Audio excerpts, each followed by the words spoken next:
The next regularly scheduled meeting is for Friday, January 24th at 9 o'clock a.m. in the Community Center, 3500 Edgewater Drive, Sebring, Florida. The annual landowners meeting is scheduled for Friday, January 24th at 9 a.m. at the Community Center, 3500 Edgewater Drive, Sebring, Florida. Please silence or turn off your cell phones.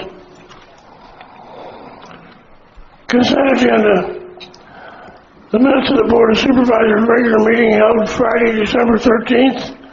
Treasurer's report and golf financials, November 30th, 2019. Motion to approve. Second. Any more discussion? Yes. I'd like to have address two things, if I could, on the golf report.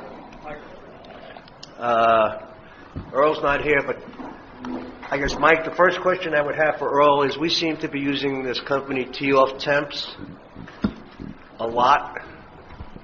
I don't remember what it was in October, but in November we paid them $11,824. And it seems that every month we're paying invoices, which is quite a bit. Now, I know what they are. They're temporary help around the golf course. But is there something wrong with our staffing that we're using these guys so much? I don't know if you can answer that. It may be unfair, but I would certainly like to know. No, I'd be happy to shed some light on that. So it's not an issue with the staff that we have. It is an issue of finding more staff to support our staff. So we have a hard time finding consistent labor in our market. So we have been using Tee-Off Temps to supplement. We've had a lot of good luck with the crews that they have brought in. They've been reliable. They do really good work. So we have continued to use them in lieu of hiring more staff. So you should see our labor footprint be under budget, and then that should offset the cost of the Tee-Off Temps. Okay, because this has been going on for several months. Correct. I think I brought it up at the last meeting as well. So you're telling me it's going to get under control, and eventually that number will be much smaller because we're going to hire people. Correct. That, as we can find quality help, that number will decrease. The timeline on that, I can't say for sure, as I'm just kind of coming in, sitting here now, and this process started last year. But it is something that we're looking at, and like I said, as we can fill some of our positions with quality staff, then the need for temp labor will decrease. Okay. Question, can those people be hired? Do we have an agreement that prohibits that? I can't say 100% for sure, but typically those companies, when you sign those contracts, they don't want you to hire their people away from them. I think there is a way to do that. I think they would have to most likely not have to work here for a certain period of time, and then I believe we can approach them. I think there is a way to do it. I just don't think we can just overnight do it. I mean, a lot of those contracts I've seen over the years have had a provision that after you had used them for some number of hours, that you could hire them with no penalties or. Yeah, so I guess we should explore that contract if they're that good and see if there is a way to do that. That's correct. We'll do that. Yeah, I assume we pay more to our help than we pay to the temp help, right? Or is that a bad assumption? Repeat that, please. I got confused when I said it. We pay more for our day in and day out staff that's on our payroll than we do for the people from the temp agency. Is that a correct statement? Yeah, that would be correct for the fact that the people that we have on staff are they're more qualified help. So the people that we're replacing would be more of the laborers. So the hourly wage for those positions would be different, yes. Okay. So when you say the footprint is under budget, does that include that temporary labor? So our budgeted labor for maintenance is one line item, and that we should be under budget in that line item, and the temp labor falls on another line item that obviously will offset that. That's the question. Is the total of those two still under budget for our labor? For this current fiscal year, I believe it's running very, very close. There was an issue when I started looking at those numbers in November. There was some past invoices from the past fiscal year that ran into this fiscal year, so it actually makes it look like we are not. But in fact, it does trend very, very close. Okay. Any other board discussion? Yeah. Again, on the golf financials, and Mike and I had a brief conversation on this, but we've got a red flag on the restaurant, and I think everybody ought to realize what the numbers say and be aware of them. The restaurant in November, forget about October. We have to throw October out because we were all geared up to do, for an opening, and we never really opened it in the month of October. We opened it at the beginning of November. But in November, we lost twice as much money as we did the previous November. And the sales where we did have a revenue increase, we went from, and I'm rounding off, 110,000 the year before to 125,000. Our expenses went from 93,000 to 136,000, which was primarily due to payroll and benefits. So, first month of really being in business, not the end of the world yet, but certainly it's a red flag, and I think we have to be aware of it and look at the numbers and be ready to massage them or certainly make adjustments if necessary. Obviously, if we continue at this trend, we've got a serious problem on our hands. Yeah, you're correct on that assumption that our labor budget, our labor for the month of November did run high, and it probably ran a little high in December too. We don't have those numbers yet, but I'm expecting it to be a little bit over.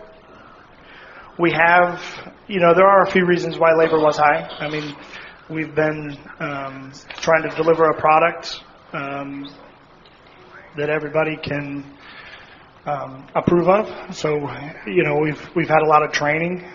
We've had a lot of new staff, so a lot of training.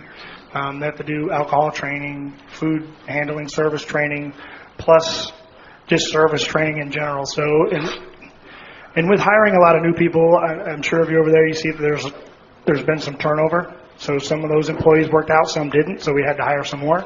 That includes more training. And that's spilled over a little bit into December. Also, I've identified some other areas where we're looking at to try to save labor, as far as in the kitchen itself.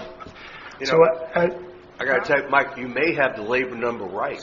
Maybe it's the revenues that we got to figure out a way to get more revenue out of it, because the increase in the revenues in November, it was good, but it wasn't necessarily exciting considering what we've done in there. And yeah, you're correct there as well. There's two ways to combat that, and we're looking at both of them, obviously. So if you want to fix your labor percentage of sales, you can decrease labor or increase sales. Right. So we're looking to do both. With the kitchen, so as we've expanded our menu, if you notice, the menu is a lot larger than it was before, and now that we have the renovation, which has created more workstations in the kitchen itself. So we've actually added a new position in there. So I've been working with chef to be more efficient, and we may have to alter how and what we serve in order to combat labor if sales are not increasing dramatically. But you can see sales are increasing, and we're really gearing up to make sure that sales continue to increase.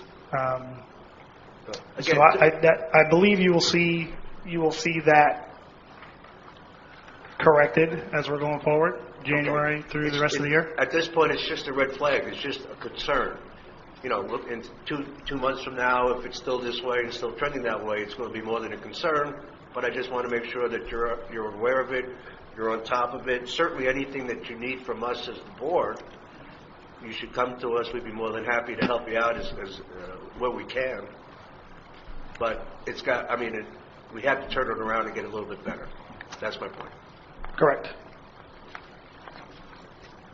Thank you. I'm done. Any further board comment? Any public comment? Craig Herrick, resident. One thing I want to say to Mike, I applaud that the customer doesn't have to go to the bar to get their drinks when we come in from golf. That is a big step forward. If you want to make this a first-class restaurant, that's part of it. But the service is still a long ways from where it needs to be. But that was a big step, and I applaud you for it. Thank you.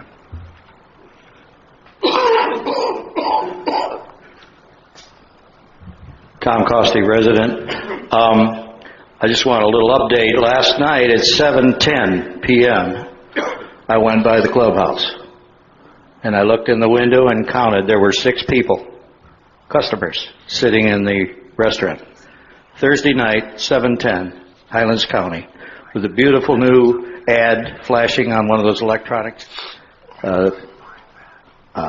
billboards on US 27, promoting the restaurant. Thursday night, we're back into season now, and 6 people in the restaurant at 7:10 p.m. We're missing the market somehow. We were in the other room. There was a bunch in the other room.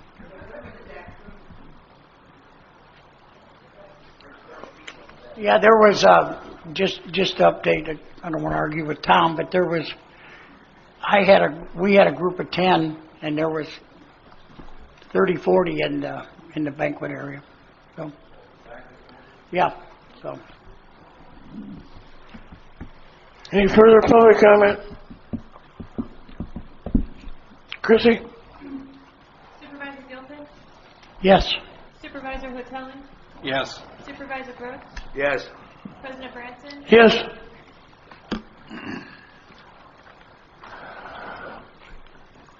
Action agenda. Resolution number 2020-1/10-01. A resolution of the Sun and Lake of Sebring Improvement District to approve the recommendations of the Assessment Appeal Committee. Any board comment? Motion to approve. I'm sorry. Second. Now any board comment? Should we get a report from staff first? I'm sorry. Should we get a report from staff first? Omar, yeah. Yeah, so just to give you a quick update on the Assessment Appeal Committee, we did have the meeting on December 20th here at the Community Center. We had 5 appeals that were reviewed by the committee. It was a 3-person committee with myself, Ray Brooks, and Sky Wanamaker from the public. We are only recommending 1 approval out of the 5 appeals that were submitted, so 4 denials, 1 approval. The 1 approval that we're recommending is for the Quality Inn Hotel. They've been assessed at 148 rooms last year and this year.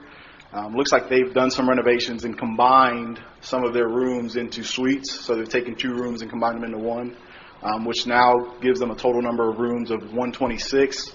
So they're asking that we make that adjustment for the 2019 assessment only. We're not going back retroactive in 2018. They missed the boat. They did not appeal in 2018.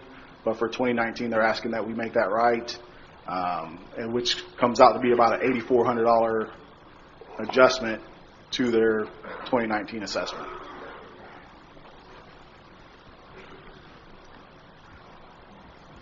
Board comment? Any public comment?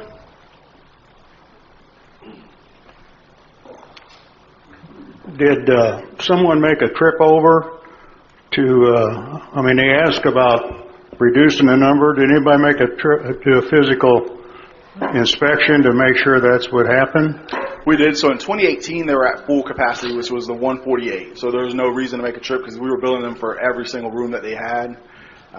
Now with the 126, they have to submit an annual report to the Quality Inn franchise, verifying the number of rooms, which is the proof that they provided to the committee for review and what we're making the basis off of. Okay, they provided that information to you Yes, at sir. that appeal meeting? Correct. Okay. And then I think also... I know you need to trust them, but you remember what Ronald Reagan said, trust but verify. I understand. I think Okay. going forward, it looks like in 2010, there was an adjustment made from the 148 down to 98 rooms because they were under renovation. I don't know that there's a district policy that requires us to go down to 98. I think going forward, they should stay at 126. Whether they're under renovation or not, it's not our responsibility for them being under renovation or anybody else that's affected, whether it's Crown Point or Fairway Pines. If they're doing work, they need to try and get those rooms back open as quick as possible and not affect it. I don't think it's our burden to go and verify a number of rooms on the district side. So. Okay, thank you. Any additional public comment? Chrissy? Supervisor Hoteling? Yes. Supervisor Brooks? Yes. Supervisor Gilpin? Yes. President Branson? Yes. Resolution number 2020-01/10-02. A resolution to Salt Lake Sebring Improvement District to award RFP 19-08 for the on-call electrical services for Air Electric Enterprise, or services, excuse me. Have a motion? Motion approved. Second. Any board comment? Yes. Maybe. I'm willing to go along with this as it is, but next year, and Tanya and I spoke about this last year, or last October, we signed an agreement, or we passed a resolution for the same company to do electrical work on an emergency basis. I think, am I saying that correctly? Yes. Yes. And now we're going to give them a contract for the everyday services. So my question was, why didn't we do this all at one time? Why do I have to have two different contracts with the same company? So it's probably okay to do this now, but next year I want one contract and only one contract. So at the time we did the last contract, it was just for control services. So it was only for our generators, wastewater plants, kind of a specialized service that we did not have a current contract in place that we needed to kind of fill that void. This one, we currently had a contract in place with a vendor, and because of that, we decided to go back to RFP to give them a chance and just make it, once again, give that competitive nature for all vendors to have an opportunity to vend, because their contract expired in December 31st of 2019. So that's kind of why it was twofold. Obviously, this company can do both, since we're giving them both contracts. Correct, but at the time, we had a contract with the other one. And the contracts are at different dollar amounts. Correct. Which is pretty stupid. So I'm just saying, next year, let's put it together and bundle it as one. My question on that would be whether or not there are electrical companies that could bid on the controller system that can't, or actually more likely can bid on the general electrical but not on the controller system, and if you combine them, you may be eliminating electricians. Correct. So yeah, the control system was definitely more specialized, and not every electrician can do that, so that was part of the decision making as well. And that was bid out. We just decided to piggyback off of that bid. So it went through the same process, just not with Sunlight.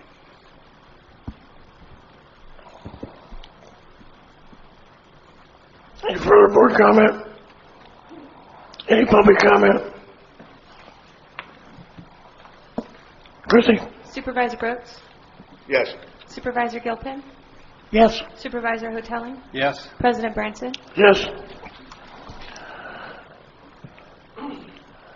Item C, resolution number 2020-01/10-03, a resolution of Salt Lake Sebring Improvement District to declare certain tangible property owned by the district as surplus, authorizing the sale and disposition of such property by the district. Motion to approve. Second. Board comment? Wait. It should be explained first. Good morning, Supervisors. We have a list of 27 items that we've described here for surplus. The plan is to utilize govdeals.com. We would also need to have pictures of all this equipment for the website before the bids begin. And we can allow bids over, a week week time, 2 week time, and then in the case of govdeals.com, the highest bidder would be required to pick up all this equipment within a certain period of time.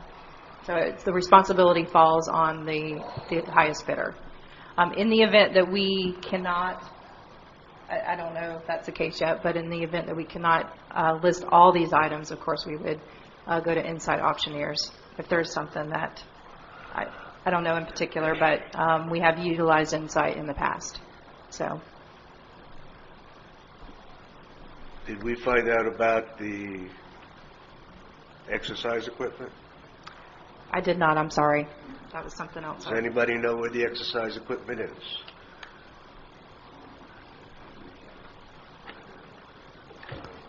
Yeah, it's in the sheds. Should it not be included in this report, or in this attempt to get rid of all the bad stuff? Well, the problem with all that stuff there, you couldn't fix it. It was junk. Why is it in the shed? So that's not, well, we held it until, we went through the list. See, we tried to get this stuff fixed. Ariel worked on it, I worked on it, the exercise room, we just couldn't get it fixed, we couldn't get parts, it was too old. So that's why it's still there. We didn't throw it away because we wanted to make sure we, took it to the board and to let them know where we were with it. We replaced an old cable machine that was broken and rusted, Right. and that machine is... Right, and we couldn't get parts for that. Let me ask you this way. If we get rid of everything on this list, and I walk through all our little hiding places, I won't find anything, correct? I mean, that's what we're trying to do, Yeah, right? correct. We're trying to get rid of Correct, it. exactly. Okay, so that's your commitment to us. Yes. Okay. So this resolution takes care of the disposition of that, even though we're not going to offer it for sale? Is that what we're saying? Yeah. Yes. Okay. It's just junk. I mean, you can't fix it. I'm not arguing that. I'm Right. just saying, does this allow us to dispose of it? Yes.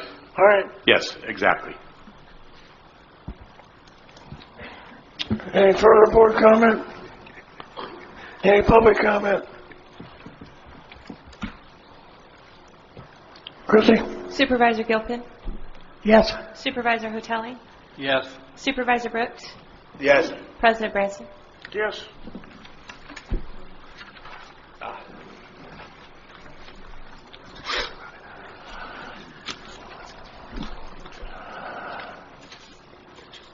Resolution number 2020-01/10-04, a resolution of Center Lincoln Sebring Improvement District to authorize the district attorney to draft a resolution for 5 popularly elected seats on the Board of Supervisors. Move to approve.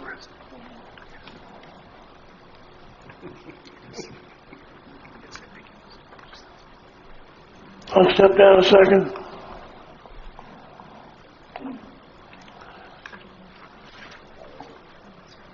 David, do you have any? You want me to discuss it real quick? Well, I'd just like to have you update us on exactly what we're doing here. Well, so the plan is one of the previous board meetings, I think it was during board discussion, it was brought up that President Branson brought up that we potentially want to look into moving forward to 5 popular elected seats. Based on some of the research that I've already done and talks that I've had with the county, it looks like that's a possibility that shouldn't be too difficult. So all this resolution does is authorize me to start that process and start expending my time, developing the language for what will, if it's approved by the board, will be submitted to the county to allow or to have the county change our charter to move to 5 popularly elected seats. Okay, and it doesn't change anything. It's simply a board authorization for me to move forward with that process. Okay, all right. Any board comment? Yeah, I do want to say something. So I've talked to a lot of people in the last week about this. It seems to be an issue with a lot of people, and rightfully so. So I'm going to throw something out on the table that's a little bit different before we spend too much time and energy on that, and see if how you guys feel about it. Why don't we just keep the landowner's seat, and why don't we just change the way the votes are? So everybody would do it, make it like a popular election, but it's a landowner's election, so those people who don't live here year-round can still participate. Everybody gets one vote, including the hospital, including Tanglewood, although I think legally Tanglewood would have to get, what we say, 2 votes. Is that correct? Because they have two lots. They have 2 lots, so they'd have 2 votes instead of the 800 or 900 votes that they have. This way, we truly could have a landowner's election with people being, with the playing field being level, so to speak. And that way, all of you people who are here today would be able to vote for people you want to represent you. So I'm throwing it out on the table. We never did discuss it. I was for the popular vote last meeting. I'll be the first one to admit it. But after talking to people this week, I think this might be a better idea for all of us. Just so I understand, so that would be, you'd get 1 vote per strap number. Yeah. I mean, if I'm right, Ron told us that whatever we decided we wanted, he would get the county to approve it. I believe he said that. I don't think there would be anything that would restrict that. And this may solve everybody's problems and everybody's concerns. I'd like to counter that and support moving forward with the 5 public seats with a little history lesson, because it's important to understand what a special improvement district is and what Sun Lake is, and the reason for landowner seats. And the reason the special improvement district has landowner seats is, in most cases, there is a primary developer landowner who needs to have a right to have some assurance from the district that what he's trying to accomplish isn't going to be defeated because he's investing a lot of his own money into it. Sun and Lake had such a owner-manager when the district started. That owner-manager died of a heart attack. His son took over for a while. It changed ownership. Eventually, a new owner came in and went bankrupt in the 90s. Several years ago, we had Resorts International come in as a major owner. Well, we don't have a major owner. The purpose of the landowner seats isn't so that individual non-citizen residents have a vote any more than if they owned a home in Sebring or Avon Park, they would not be able to vote for their commissioners or council people. So it's really not a question of you don't have a right to vote because we're taking away the landowners. It's that the landowner seat provision is really no longer valid because the only major landowners that we have are the hospital, the schools, and the district, and Tanglewood. But we don't have a developer that is investing a lot of money into it. So it's really a matter of cleaning up the system so that it's a smoother operating system, and there's a lot of work that goes into having landowner elections. And by having it all run through the county like every other election, it's going to make it an easier process, and everybody who lives here permanently will have a right to vote for all of the representatives on the district.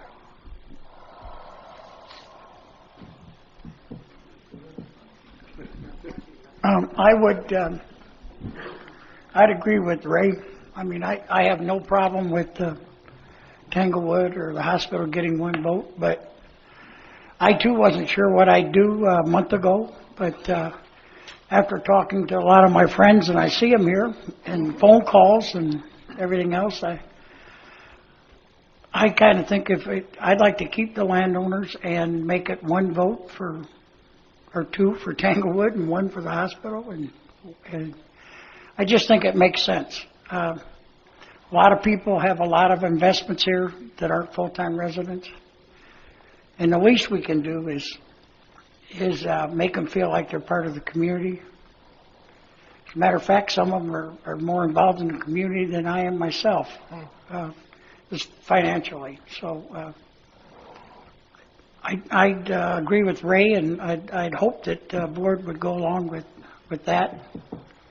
And we truly could have a landowner. And to Neil's point, there might be a bigger developer come in here. I mean, I'm not sure. I'm hoping they will, but I just think it'd be the best for the whole community if we do it that way.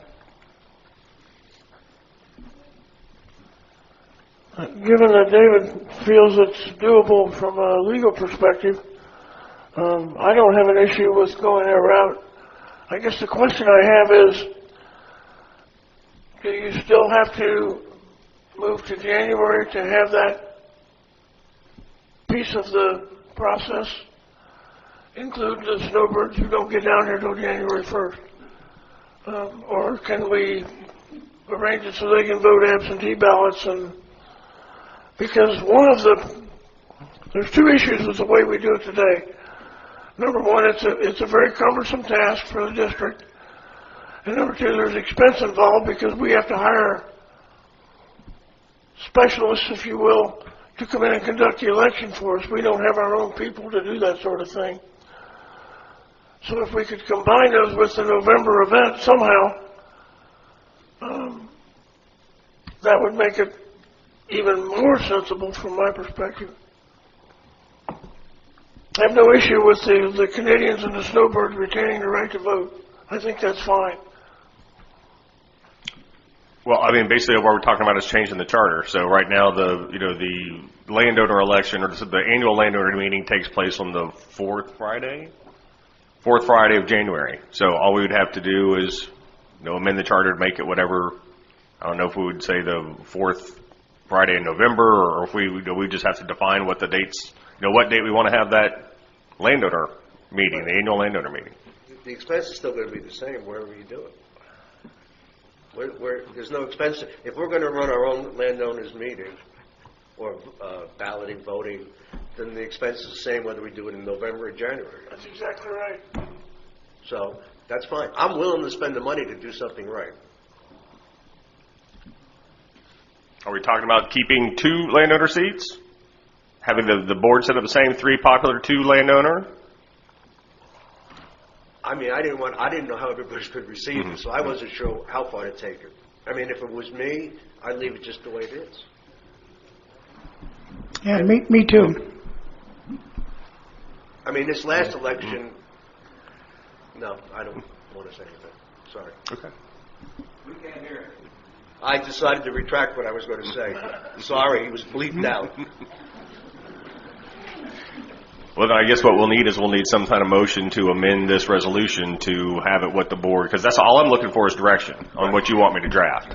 So to take to the county. Based on what I'm hearing, and I'm not sure of the vote change, that's the complication that I haven't even grasped the concept of, and whether it's going to put us back into that 189 section of the state code if we go from something other than 1 vote per dollar spent. Well, we're already out of 189. But when the change, by going to 1 vote per lot, could we be going back into that 189?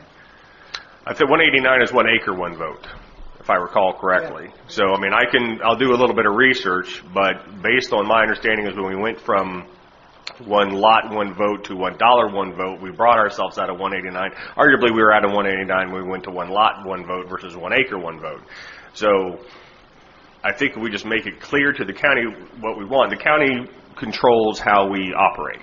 And so as long as we make it clear to the county what we want and it doesn't violate Florida statute, then we should be able to do it. So what I'm understanding is it would be you would get 1 vote per tax ID strap number that you have as a landowner, and there still be you'd have to have calculations because obviously some people own more than 1 lot. Right. And so there'd have to be even if we did the election at the exact same time as the general election in November, we're still going to have some sort of separate process where we do our own ballots and maybe we can do that as some sort of cost saving, since the supervisor election is already going to have people here in November. We would just have to have some additional staff or some of our staff or something in order to conduct that separate election. So to me, it would just become kind of cumbersome to do it the same day if we're trying to have a landowner meeting at the same time the general election's going on. I don't see an advantage in moving to November. I mean, if we're going to do it as a separate event, as we're doing now, and all the changes we make are going to be about leveling the playing field in terms of how the votes are cast, then keep it where it is. Why change it? Yeah, so what I'm suggesting is, based on what I'm hearing from the board, even though I'm in the minority here, is that we have a motion on the table that's going to go down to defeat. And we ought to just let it go down to defeat. You can do some research to make sure that we're not running into any issues with going to one parcel as opposed to $1, and bring that back to us. But I don't know that we need to give you any further direction on it today. Okay. But I don't. So, as much as I would like this motion to succeed, I think I'm outvoted 3-1. so this happened to me once. So I'll make a motion. So there's That already a we- motion on the We have a table. motion on the table. We have I to got do it. over motion once. I can over motion that, correct? You can move to amend. I'd like to make an amendment to that resolution to change it to keeping landowners' seats as scheduled, but changing the voting, the way the voting is, to 1 vote per lot? Help Per me. strap. Okay. Strap, lot, whatever. Okay. That's what I'd like to do. Anybody want to second that? I second. All right, so we got a motion and a second. There needs to be board discussion on the motion, public comment on the motion, and then you can vote on the motion. I mean, on the amendment. That was my idea. I've already talked. Okay, so if I'm understanding your motion correctly, you want our attorney to go forward with drafting the charter to bring back to us with that change. Correct. Yeah, this is only for, help me with my own resolution. This is only for you to start working on it, to come back to us and say, this is how we could do it, blah, blah, Correct. blah. If the amendment passes, the resolution will be amendment to direct me to move forward with changing not to 5 popularly elected seats, but keeping the 3-2 setup and having the landowners elected based on 1 vote per tax ID number. And just to clarify, do we vote on the amendment first and then the motion, or both Correct. together? The motion as amended. So we need to, but there has to be board discussion and public comment on the amendment. Okay. And then we vote on the amendment and then have a second vote on the motion as amended. Okay, any further board discussion on the amendment? Any public comment on the amendment? I applaud the fact that the board has recognized that a travesty would have occurred had you taken away the voting rights of the people of this district.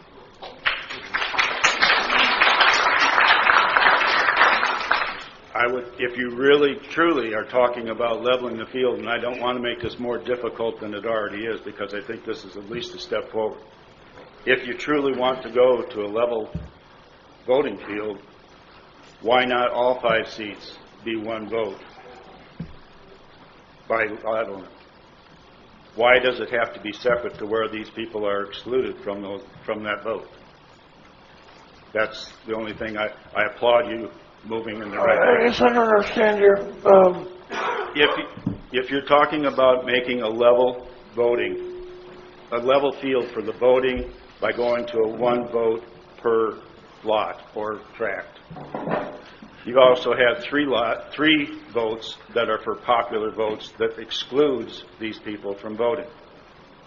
If this really does level the voting field to go to, for the landowners, 1 vote per tract, why not be able to do that for all the seats? I don't know how that fits into the election laws as they exist. I don't know how we would be able to make that happen with 2 different types of seats. I can look into it, but I mean, logistically, I don't know if that's a possibility. If I understand the public comment, he's suggesting that all 5 seats go to be landowner seats. I'm suggesting that all the votes, all the seats, that everyone in the district would be able to vote on the people that are going to be representing them. That's what We'd have to, that would require changing what constitutes a qualified elector for the popularly elected seats, and I don't know that I'd have to check into that. I don't know if that's a possibility. That's just, but I applaud you changing your minds. Thank you.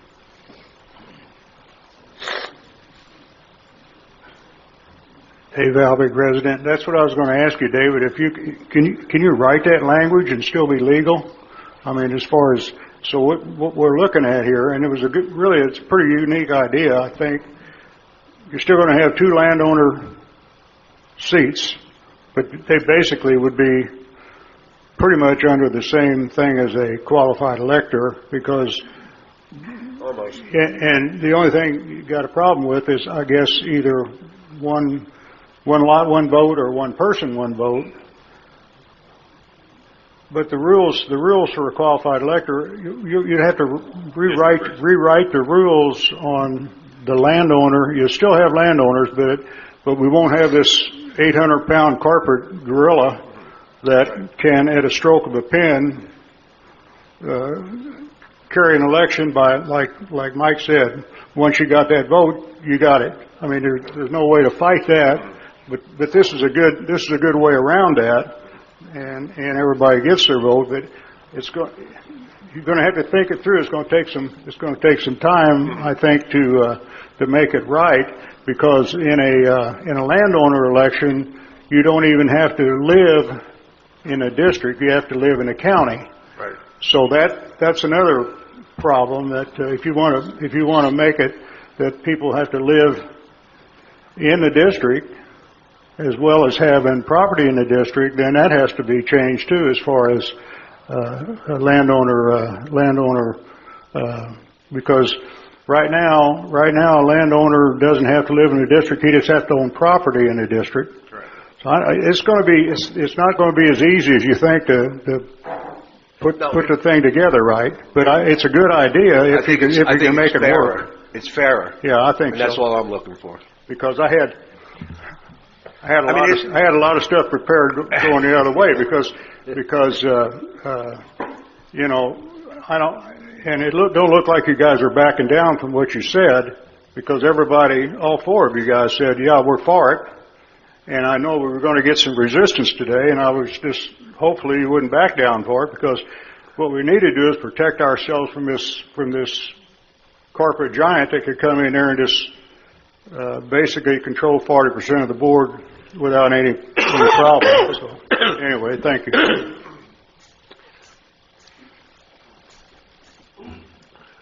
Tom Costy, resident. Probably the biggest giant that we have to contend with is the state of Florida. There are 2 state statutes that govern the operation of special districts in Florida. Chapter 189, which has got the landowner election policies in it, how it works. It also includes some language about how it transitions from landowner elected seats to popularly elected seats. And that's all based on percentage of urbanization. It's not based on assessments paid or anything else. It's based on the percentage of urbanizations, which is a very difficult thing to get your mind around, because nobody that wrote the statute understood how to define percentage of urbanization. Do you include the road right-of-ways in the acreage that's to be urbanized? You can't build a house in the middle of a road right-of-way. Do you include the golf course? Do you include parks? Well, how do you define the percentage of urbanization? And that's all over the map. People have been arguing about it for years. The other statute is Chapter 190, which is 1 lot, 1 vote. Exactly what you're talking about. Chapter 190, however, has got language in it that ends the landowner election process within 10 years. So after 10 years of existence under 190, the statute defines that all seats become popularly elected. There are no more landowner meetings. In a community development district, which is what the definition of 190 is. It's a community development district. 189 is a special improvement district. A little bit of language difference there. 189, the transition again, when we went to $1 1 vote, it was to get out from under 189's requirement that we go through that urbanization process. So anyway, that's what we're up against. We're up against the state of Florida statutes, and we can't do anything that defines that. Highlands County is not a charter county. That means that Highlands County's ordinances cannot deviate from the requirements of the Florida statutes. If it was a charter county, the charters would be approved by the county would be approved by the state, and everything would be defined possibly even differently than what's in the statute. But we're not a charter county. We never have been. Highlands County was carved out of a couple of much bigger counties back, 20, 30 years ago. And so this is where we're at. We went through this in 2009, 10, 11, and 12. We had public hearings. We had the county attorney, Ross Macbeth, who had been the county attorney for many years and is the guy that wrote the language for our charter, for our ordinance that we operate under. And we also called in the Florida Association of Special Districts, who wrote Chapter 189 and 190. The attorney, Terry Lewis, is the guy that, in Tallahassee, actually created the language of the statutes that we operate under. Sun and Lake was established in 1974. These two chapters were not written yet. Sun and Lake was originally, when it was enacted, when the charter was first created, it was done as though we were a drainage district, which all of Florida had to be drained at one time. And there was an election process that actually is what created the language for landowner elections. That was created, that was part of our original charter. Back to the big behemoth. We are obliged to operate under one or the other of those two statutes now, 189 or 190, and we've chosen. We were given 2 years in 1990 to pick which one we wanted to be, either a 189 or a 190. We didn't want the 190 because it meant that all landowner votes would go away within 10 years. We wouldn't be having this argument today if we elected 190, which is what the Villages operates under, by the way. The Villages is the one, they've got 13 special districts in the Village. And all of them transition to fully popularly elected seats after 10 years. They have one special district that provides all the utilities: water, drainage, sewer, treatment, public safety, etc. And that's the way they operate up there. And by the way, they started the same year we did, about 1974. Somebody came down from Michigan and bought a trailer park. After 10 years, there was 400 homes there. There was 400 homes here. We were both on even footing after 10 years. Now they've got what? They've got 70 or 80,000 homes up there, and we've got 2,500. And we've been kind of floundering ever since with this issue. And there's a lot of information in our records, in our minutes of our meetings, and in all the discussions that took place when we went through this between 2009 and 2012, when we got the language that exists today. Nobody seems to want to take the time to go back and read all of that. All the answers to all these questions are in those records. John McClure is no longer with us. He was our attorney that worked with Ross Macbeth, the county attorney, over 20 or 25 years of the history of this district. And for some reason, we just don't want to access any of that information, and we want to go through the whole exercise again. But I can tell you that we're not going to be able to deviate from Florida statutes. 189, we're a 189 district without the urbanization requirements. One last thing.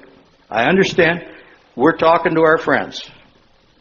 I doubt if there's anybody in here who's not a golfer. But the golfers comprise less than 10% of the population of this district. The people that aren't here don't even know this meeting has taken place. This meeting was not advertised properly to the residents of this district, who are the voters of this district, just like the voters of the city of Sebring. I doubt if anybody came down here that wouldn't have come, any of you guys, that would have not come had they not known that they wouldn't get a vote. Did I say that right? I might have contradicted. I got kind of a circle there. But the fact that you could vote if you're a snowbird or a Canadian or whatever, not that there's anything wrong with being any of those things, but you would... Get rid of this guy. How long are you going to let him go? You would have come, whether you knew that you had a vote or not. You probably didn't even know you could vote until you got here. That's true of me. I didn't know. I thought I was moving to Sebring. I didn't know this was a special district. So, but we went through all of this with the issues about dealing with the state statutes, dealing with the county ordinance, etc. And one last thing. My career was started in Detroit. I spent half of my career dealing with large corporations throughout the state of Michigan, the automobile industry. I then went to Illinois, and I spent the next 25 years dealing with the largest employer in the state of Illinois, private employer, Caterpillar Tractor. I've done work all over, and most of these plants are in communities where by far the largest income in that community is coming from the property taxes and assessments that the corporation pays. And that corporation, whether it's in Mossville, Illinois, or Mapleton, Illinois, or Joliet, Illinois, or Aurora, Illinois, or Decatur, Illinois, General Motors plants throughout the state of Michigan, none of them get to vote. All the money that they pump into the community, they don't get to vote. The only people that get to vote are the registered voters in those towns. And this is America. There's a lot of blood been shed over how we vote in the United States. And to be able to come in here and say that because I come down here 3 or 4 months out of the year and I own a house here, that gives me the same rights as somebody who lives here, who's a registered voter here, it just doesn't make sense to me. And I'm a golfer. Thank you. Thank you. Sit down.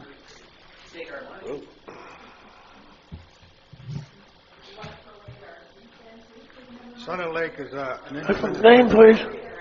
Just a minute. You can't let that guy do stuff like that, Joe. We have a speaker at the podium.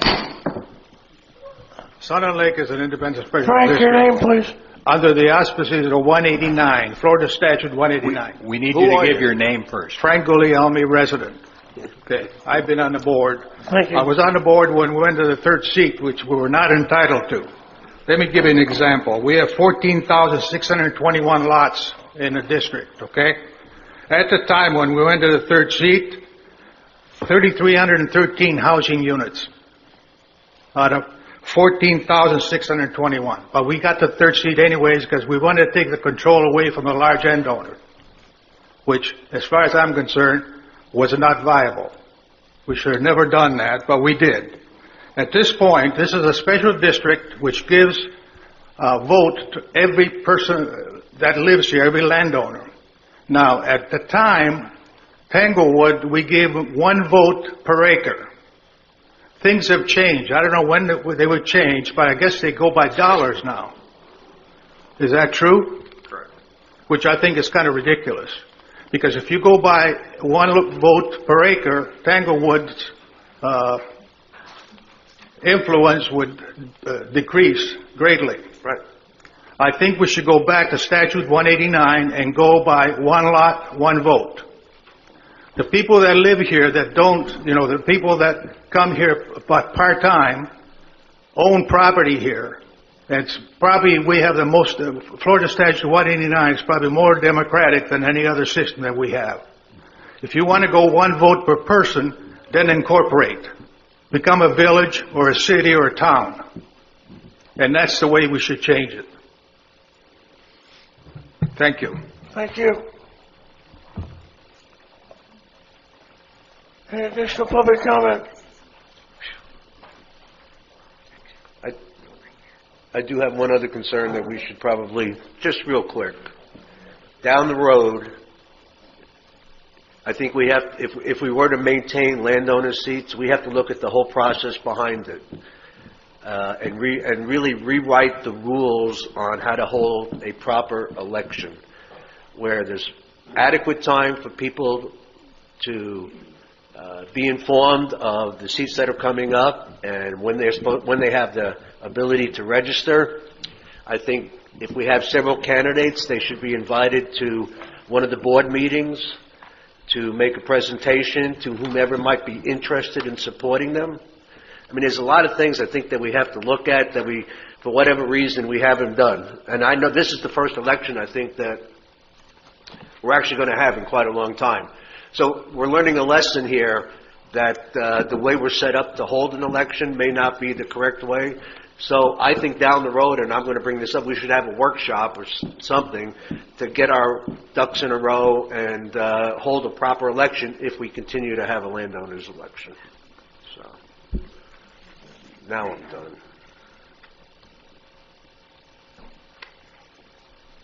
I just had a procedural question. Name, please. Mosby Perra, Hampton Woods, landowner. You got a motion that should fail for lack of a second. And I don't know, I'm just suggesting a nice way to get out of this, or terminate this discussion. And maybe you can do the homework you want to do later. I'm not sure what's missing a second. The motion was up. The original motion was on resolution that's on the screen. And it was seconded, and we've been in discussion. I didn't hear a second. Yeah, there was a second. Okay. Yeah. And then we had an amendment. This discussion is relative to the amendment to that motion. Correct. And there was also a motion and a second there. So, again, any additional public comment? All right, Chrissy? Supervisor Brooks? Yes. Supervisor Gilpin? Yes. Supervisor Hotelling? No. President Branson? Yes. Okay, that's the amendment, right? Correct. So the amendment's been approved, so now Okay. you have to have a second board discussion and public comment on the motion as On the amended. motion itself, is there any board discussion? The motion as amended. The motion as amended, yes. Any public comment? Okay. What are you voting on? We're voting on the resolution as amended. To, Instruct the attorney to prepare documents based on the amendment. to go to one vote One per, lot. one lot. Yes, And you don't, okay, thank you. yes. For landowner. Didn't we make a mistake on the first vote? Did I vote for that first resolution? No, you voting did on not. that. You're voting on that resolution now as it's amended. I know, but what was my first vote? What did I There just was no vote? vote. You There was no voted vote. on the amendment. Okay. Okay, this is for the 2 landowner seats. Right. Thank you. To proceed with doing the paperwork. Right. To give David the direction to make sure we can do all those things. Don't let Tom get up there again. Cliffwood resident, just want to be sure of one thing. That resolution comes back to the board before it goes to the county. Absolutely. Okay.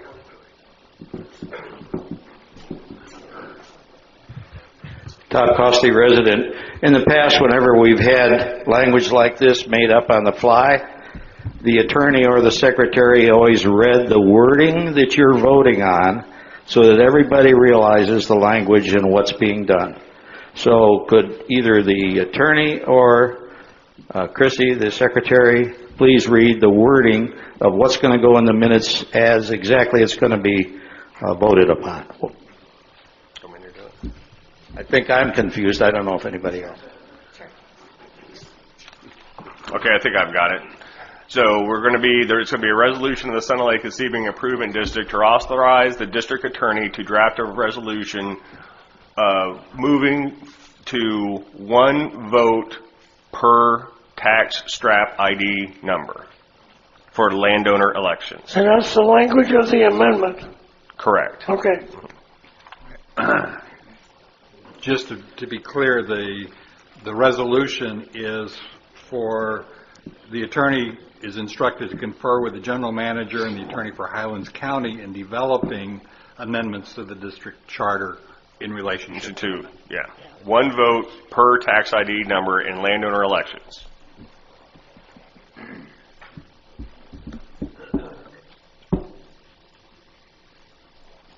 Further comment? Chrissy? Wait a minute. Oh, I'm sorry. Dave Halleck, so what we're doing is we're going to amend the way we vote for landowners to one parcel, one vote versus $1 one vote. We're going to keep 2 landowner seats and 3 by qualified electors. That's Correct. That's what we're trying to do. Correct. The only technical change that we'll be making is we'll be moving from we're going to look into moving from $1 one vote to 1 vote per tax ID strap number. Right. Okay. which is not to say that we're doing that, it's that we're looking into it. We're looking into it. Well, and because we got a commissioner here that wants to make sure he understands what we're doing. I'm trying to make him.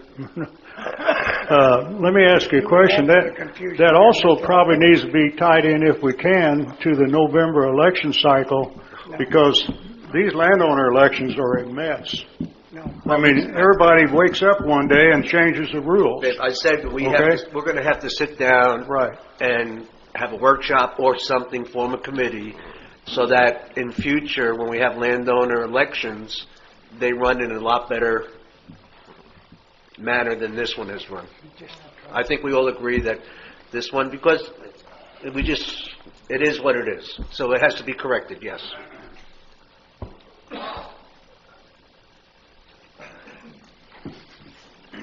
The additional seats are generally dictated by the urbanization. The third seat was really awarded even though we were beyond, we were not up to the urbanization level. We were supposed to be 50%, okay? And when you got 3,300 housing units and you got 14,200 lots, that doesn't add up. But at any rate, if you want that fourth seat, you have to be 75% urbanized. And that's the way Florida Statute 189 dictates. Must be a hell of a statute. Pardon? Must be a hell of a statute. Well, it is. I mean, it dictates special districts, and that's what we have. I think we should let the lawyer now come back to us and say, yes, it's within the guidelines of the statute, or no, it's not within the guidelines. Of course, okay? Yeah. That's how the district was set up to start with.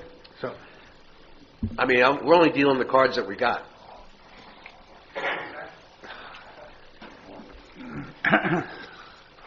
Well, we're only playing with the cards that we got.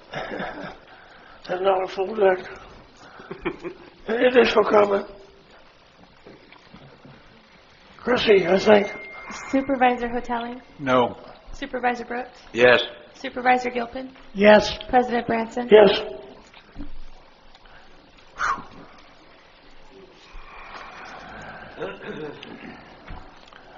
Resolution number 2020-01/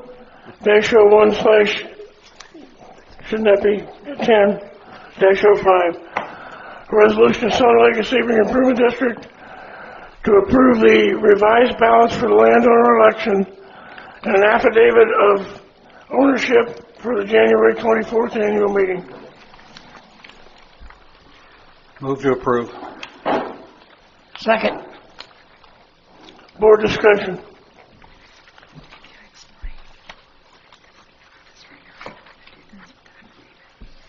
My understanding, and having talked to Tanya a little bit about this, is that she worked through this with Penny Ogg, the supervisor of elections, to make sure that this was in compliance and that we needed to do this to be sure that we were in compliance. So that's why I support it. And the affidavit of ownership has been developed so that people with multiple parcels, the proxies were approved and they've already been out, and that's basically it's one proxy per, the way the proxy is set up, you list your lot, block, and strap number. But for the affidavit of ownership, we're just doing addresses that you can do multiples on one page, and it includes basically it protects the district, saying that the person that's signing it is under penalty of perjury, that they're the owner of the property or the properties that are listed and have the right to cast those votes. Not only do we have properties that are owned by individuals, but we also have properties owned by corporations. And so that was a concern And Penny had provided an example of an affidavit, and I liked what this does for us. It allows, when you bring in your ID, you will sign the affidavit with the property address, and that will allow you to secure a ballot or have a ballot at that point.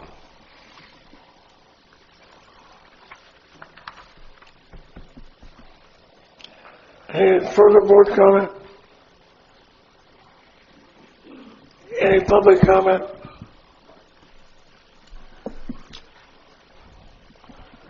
Chrissy? Supervisor Gilpin, Yes. Supervisor Hotelling, Yes. Supervisor Brooks, Yes. President Branson. Yes.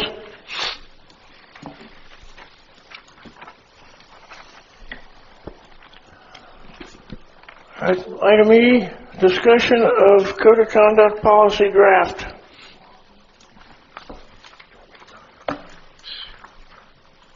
I don't know where we start. Who drafted this, Omar? No, I prepared this. All right. Basically, Tanya gave me a copy of the employee handbook, and I kind of took the code of conduct through the employee handbook and came up with just a rough draft of an idea of what, a code of conduct policy may look like. So that I think the concern raised by Supervisor Brooks was that we don't do selective enforcement or have radical changes in, potential disciplinary action if people are misbehaving or violating the code of conduct. So we try to basically set it out so that they would be very clear as to what the violations were and what the punishments were related to those violations. So, but like I say, this was taken from the employee handbook and revised to apply to members, and it's open for discussion. It's just a guideline. Did you include another one? Yeah, I included some other. And Tanya included some other ones for some other golf clubs throughout the state of Florida. Well, you want to go? It was my idea, so, I appreciate the efforts that you put into it, but I was looking for something a little simpler. Okay. It's good, but I think, it's pretty, I'm just trying to, anybody who abuses the privilege of being on any of our properties in the district, that's who I'm trying to get at. Those people, if they do something they shouldn't be doing, they should be penalized. I think personally, I don't believe in verbal warnings. I don't think they do anything. I think you have to start, if you want to start with a written warning, that's fine. And then you go into an immediate suspension of all privileges in the district, not just select privileges in the district. And that, I would say you can do a $30-day suspension, a 60-day suspension, and then if it happens again, you're just out, period. Until the next year, I guess, and then we can have a conversation about that. But as far as I think what you gave us was good, but some of these are like they're theft of district property. Some of this it's not pertaining to what I'm trying to get at. It may pertain to employees of the district, no question about that, and maybe we have to separate the two. I don't know, but I'd like to keep it just to those people who live in the district and abuse, do something they shouldn't when they're on our properties. That's what I was looking for.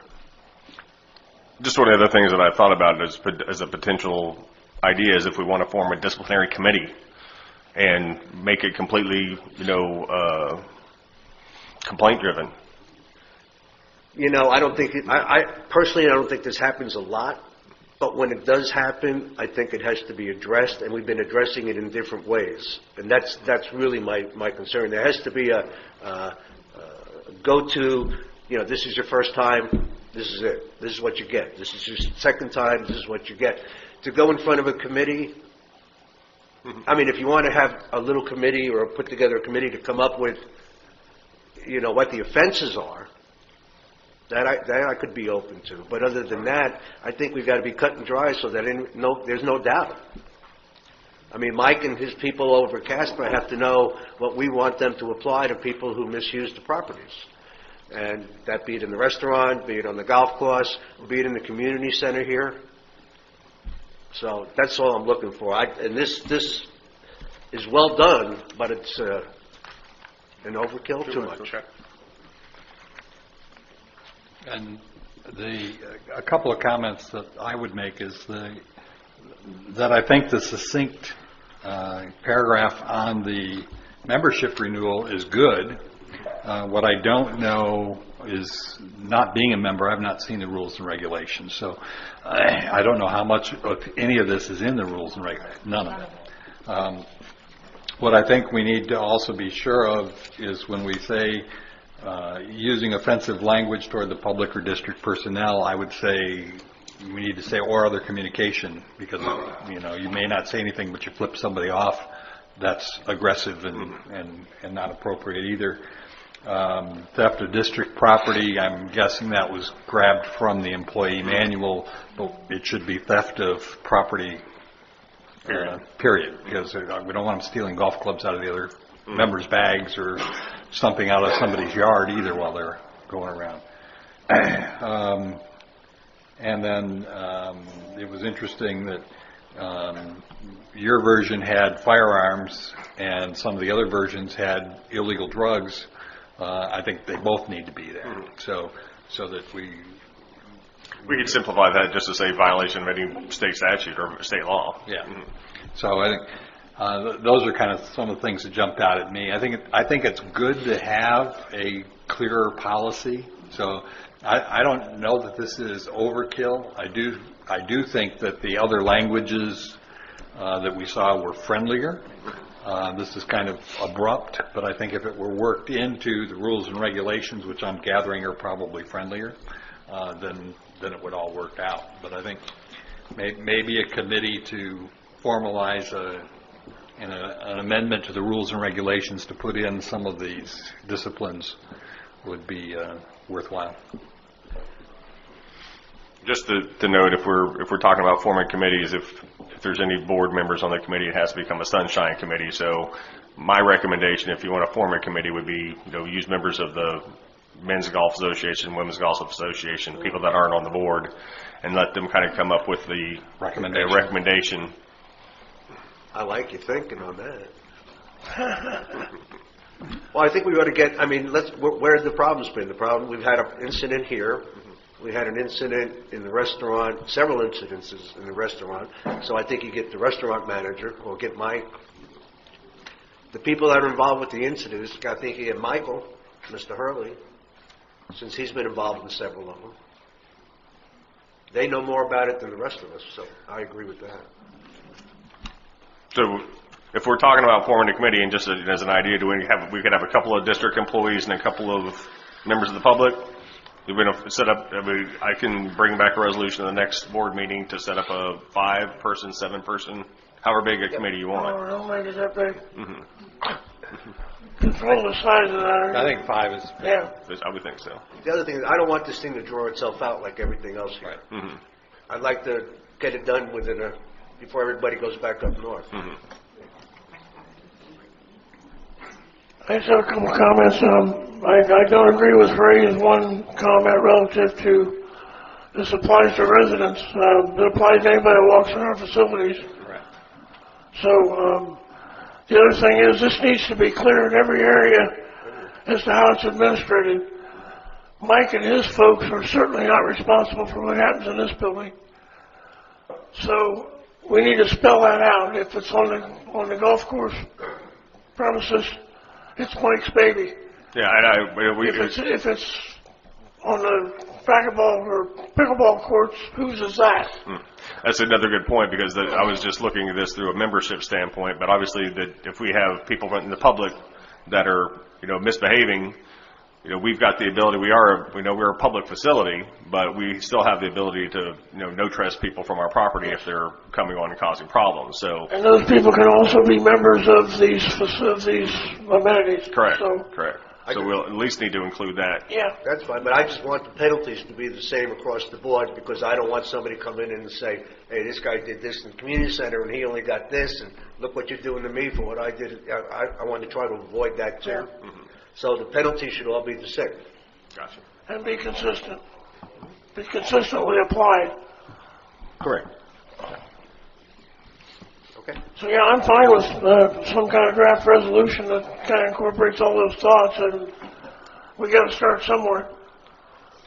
Okay, so I guess the question that I would have then is, do we want to form a committee to help develop those, or do you just want me to come back? I mean, I've got a pretty good, clear idea of what we're looking at, so I think I can come up with a revised version and bring it back at the February meeting. Can you do it with, I mean, you... Internally with Tanya. You communicate with each of these guys that we've talked about before, and then Absolutely. you'll create it yourself? Mm-hmm. That's fine. Good. Okay. Yeah. So I think I can have that ready for I don't want to try it at the 24th meeting because that's the landowner meeting, so I think we can have that for the February 14th meeting. That'd be good. I'm good with that. Okay. That's fine. Any other board comment? Any public comment?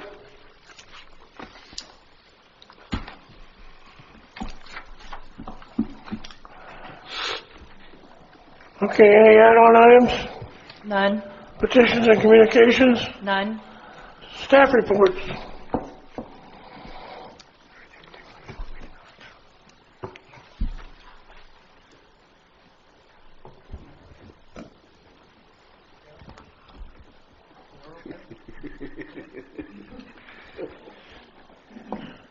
All right, Supervisors, a couple house cleaning items that I have on my list.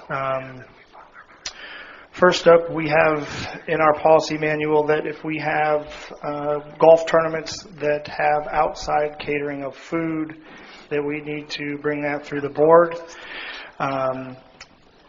We've had 3 tournaments the past few years that I can remember they've been here, which is the Blue Street Golf Tournament, the Fireman Golf Tournament, and the Sertoma 2-man golf tournament. Now, in the past years, those 3 have all had hamburgers and hot dogs on the golf course. So I just need the board's approval to continue to do that. So, How do we do that? Yeah, does that need to be in a form of a motion? It can be, or it can just be in form of consensus. It's however you... I have no problem with it. I have no problem with it. I'm fine with it. all right, thank you.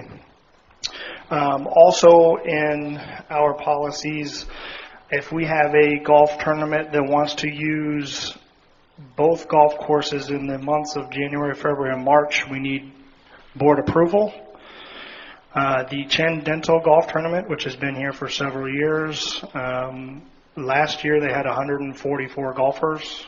And this year they're looking to expand on that, so they would like to use both golf courses this year, and that tournament is on a Friday, and it is March 6th, and it would be an 8 a.m. shotgun and be completed by 1 p.m. So I would need board approval for that as well. How's the money? Say again? How is the money that they're paying us? It is very beneficial to the golf course. Obviously, if we can go from 144 to 288, we could obviously double that, and plus still have open availability for that afternoon for member play and non-member play. And I understand that's a charity event? That is a charity event. It actually benefits Lindsay's Witch, if anybody's familiar with that, but it supports Highlands County children that have cancer. So it's a very good charity for our community. Is that the only anticipated day that you would have to close for golf tournaments? Or is there something else that's coming down the pipe? At this time, for this fiscal year, that is the only one that I am aware of. The only thing I'd like to mention is that I was in on when we did this, and that we didn't have the policy and we were doing it. I don't remember any time any of us saying that it was only January, February, March. So that got added in the policy that I have no idea. Well, I have an idea. I know how it did because it's what they wanted, but I just think it should be, and that's for another conversation. Not talking about Chen Dental, but I don't like the idea that you don't need our approval just for 3 months, because in my mind, if I'm going to take the members and tell them they can't play their own golf course, I want to make sure that we're making enough money that I can look them in the eye and say we need to do this. Just for some reason, somebody thought it was January, February, March, but it's not that. So I don't mind Chin Dental because you talked to me about it and we can do it, but I'd like to work later on the policy that 12 months a year, I want to be part of it, not because I want to put my thumb on what you guys are doing, but I want to make sure that if we're going to close it, the members, I can tell the members that we need this money or we need this and that. Because, as you know, I do not like closing golf courses. And I don't have to say that because the members to me are, but we can argue that all day long. But I just would like later on, guys, to revisit that and make sure that we are notified anytime because it makes no difference. But I'm interested in wanting to know what we're doing as far as money-wise, so that's all I have. Oh, I'm sorry. Was there an accommodation for members in that morning? I mean, wasn't that part of this? Right, I can clarify that for you. So, obviously, 2 golf courses can hold 288 golfers. We will have 110 golf carts available for that day, so that would hold 220. So that leaves a void for 68 more people. And in the proposal from Chen Dental, they want to make sure we can fill those extra 68. So they are going to offer to the membership that has their own golf cart that they can come play at no charge. So you can sign up. Basically, the advantage for them is they want you to come and buy mulligans, participate in their raffle. If you feel so moved to donate to their cause, then they would love to have you. And that actually would include your lunch. So there is no charge for members in that proposal. But there would be a limitation on members, so how are we going to deal with that? Right, so the original idea is it's going to be first come, first serve. We haven't put the rules to that yet. Whether or not, there are some member groups that play that morning, if we're going to open it up to them first, since they're the ones being displaced. But we will define that language as soon as once it's approved, we'll know we'll have to go forward and draft that, and we will do that. And, if you guys would like me to provide that to you first, then I will do that.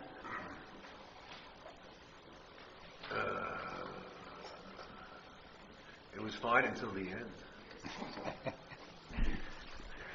I think, you've already committed to this, I hear you, but that's not a good deal to cut. Which part? We should rent 60 carts, give it to Chen Dental, and charge them. That way, the last thing we want is our membership to get ticked off. And if we say 68 of you can play in this thing for free, and the rest of you go take a hike, I don't think we're treating them right. But it's done. So maybe you want to think about renting carts or something. I don't know. Well, we would need approval from you to move forward. And we could look at the process of renting carts, but sometimes it's not cost effective for the charity itself, because obviously they're the ones that are going to have to pay for it, and sometimes that it defeats the purpose of them bringing extra people with renting carts, because it's a loss for them. But we can look at that. I would suggest that we approve it and that the process be that we encourage Chen to sell as many of the 288 as possible, rent carts to the extent needed, and perhaps have a lottery where members who want to fill any open seats at no charge can put their name in the hat, and we'll draw them out randomly. And that way nobody's offended.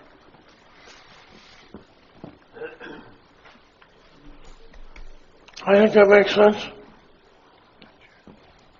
Okay.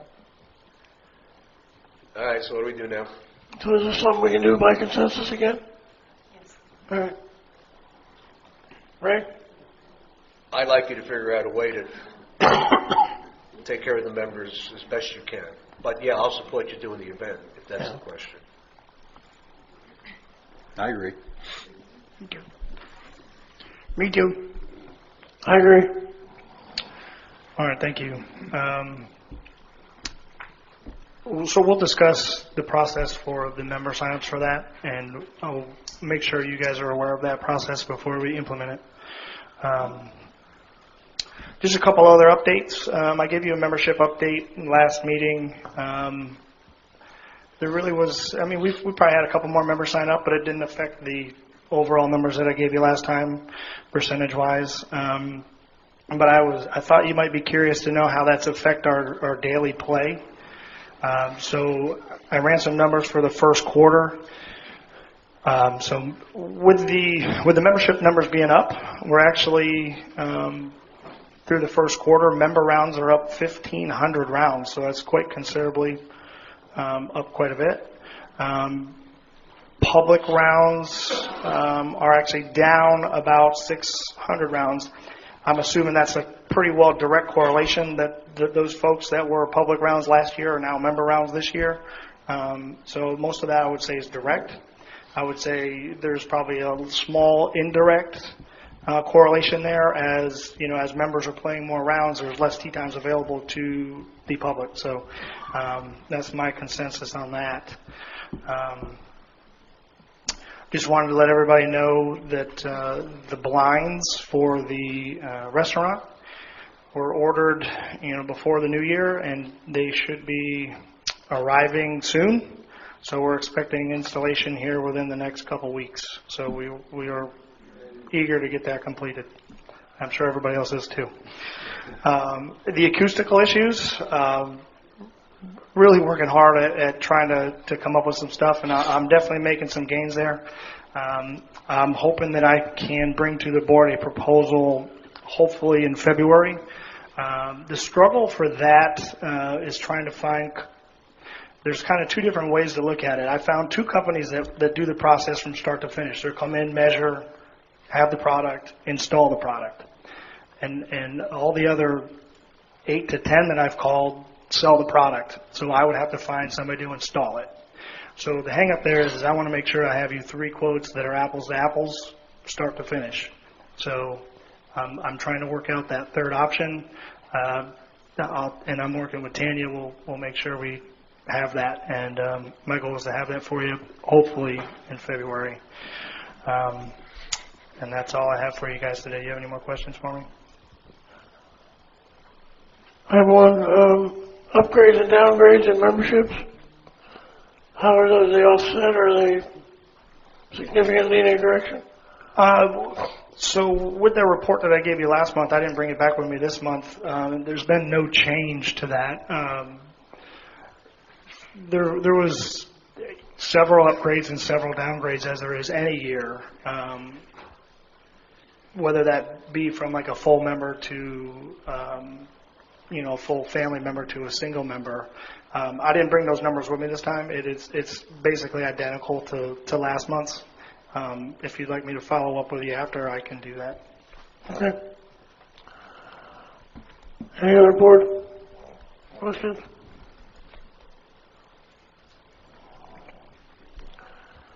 Okay, general counsel report. Other staff reports. I'm sorry, we got more staff reports.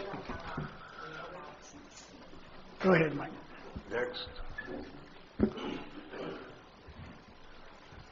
So I just have a couple of quick things. One, we spoke last month about the pump station that is complete. It was done a couple of days before Christmas. It is fully functional.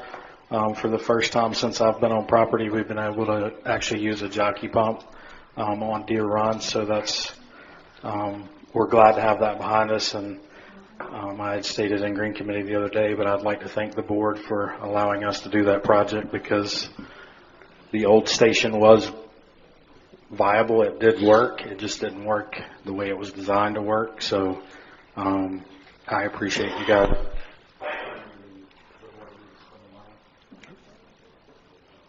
Okay. What happened?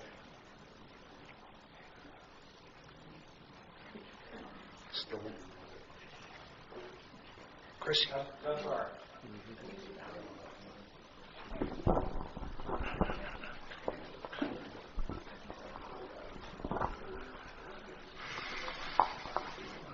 A couple other things.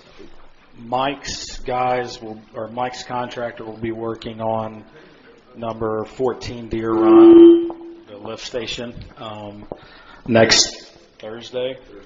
They're going to have to take a traco across the golf hole. We have went out prior with them, measured out the area that we feel like they're going to damage with the tracks on the machine. We have pre-ordered sod. They have agreed to try to put that back together as quick as they can on Friday morning. By Friday, we should be back to, it should be back to normal. So we will obviously try to help out there as much as we can, but Thursday that will affect how that hole's played. There are no tournaments that day, so we'll work with Andy to make sure that everybody's aware of what's going on. Yes. And then $1 Million Shootout, which I know everybody knows, but that will take up the mat for a couple of days next week. And then curbing is scheduled for the 15th and 16th. So hopefully that goes off the way it's supposed to, and then we'll be able to get in and finish up the projects that we've got at the range and also the front entrance. Finally. Thank you.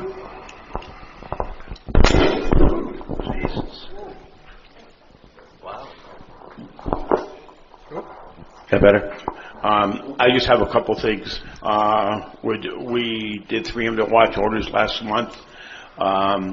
We have had some problems in security with not actually break-ins to cars, but people are leaving the cars open at night and actually during the day. And I think there's three or four guys sitting here right now shaking their head. Yeah, it's probably some kids are going in the cars to taking change and whatever else.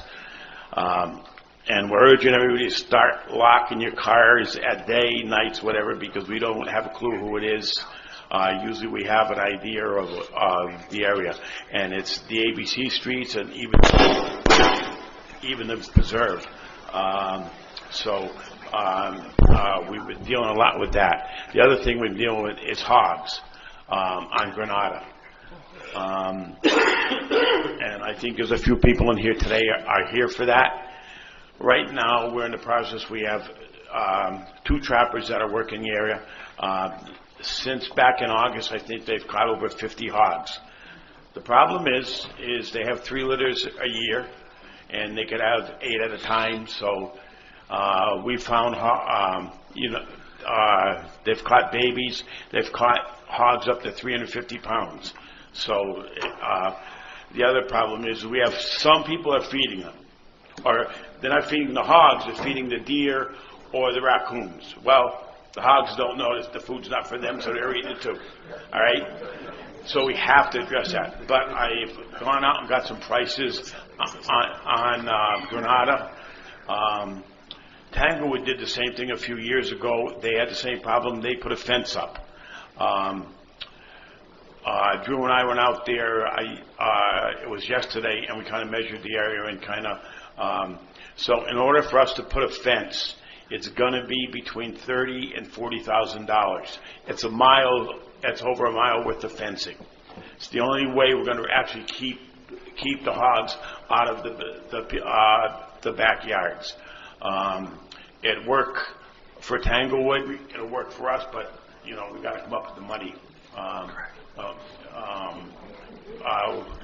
We have to have it surveyed. The hogs are doing a lot of damage.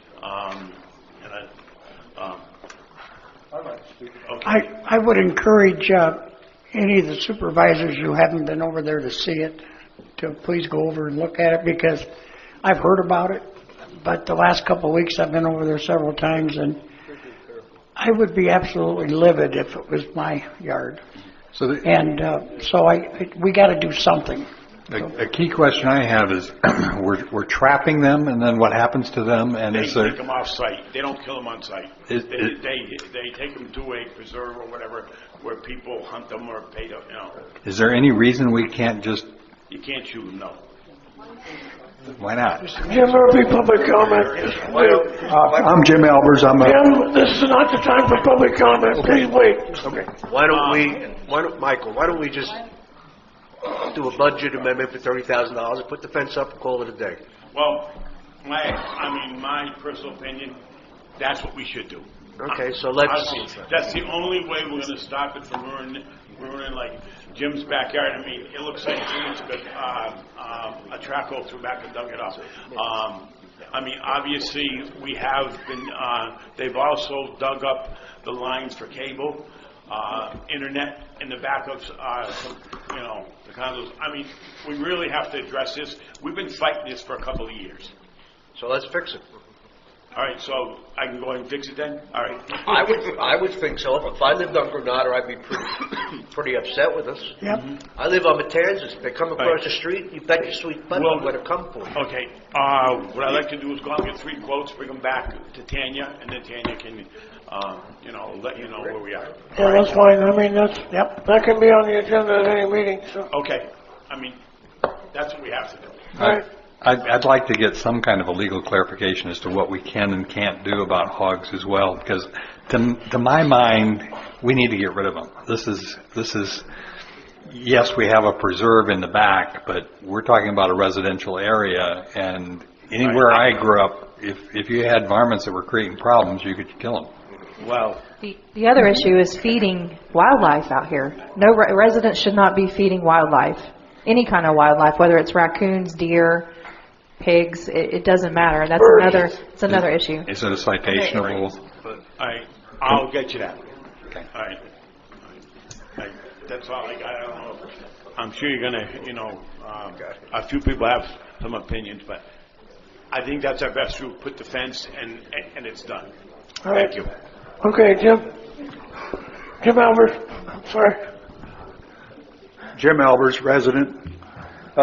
7 years ago, my wife and we came down here looking for property, and we fell in love with that area. I like where my place is. I live on for Granada, and like Mike said, we have a hog problem. Well, anyway, 7 years ago I came down here, and it was completely overgrown with trees and brush and stuff like that, and I spent a lot of money and time and labor getting this thing and fixed up the way I like it. And anyway, then 3 years ago we had the hurricane, which of course we have no control of. I lost 3 big live oak trees. They blew over, and I had the expense of repairing, cleaning all that up. And it just seems like it's an ongoing problem. Well, anyway, 3 years ago, it was 2 years ago, I started noticing the hogs. And the hogs it was kind of limited in the amount of damage that they did. So I did most of the repair myself and reseeded the areas. But then this year, came down here January 2nd, and I could not believe the damage that was done to my property. I heard stories of people telling me how bad it was, and when I got here, I was sick. I could not believe it. The hogs, these are huge hogs. They're not little pigs. These are huge hogs because they are digging holes up to 2 feet deep and just uprooting the sod all over the place. And so then I got a hold of Mike, and Mike came out and he looked at it too, and he said, "What are we going to do?" And I said, "Well, I put electric fence behind my house, but the problem was electric fence, the hogs threw the sod over the top of the fence. Well, we didn't notice it, and when that happened, it went to ground, and then the electric fence was useless. And then the hogs they had free reign then.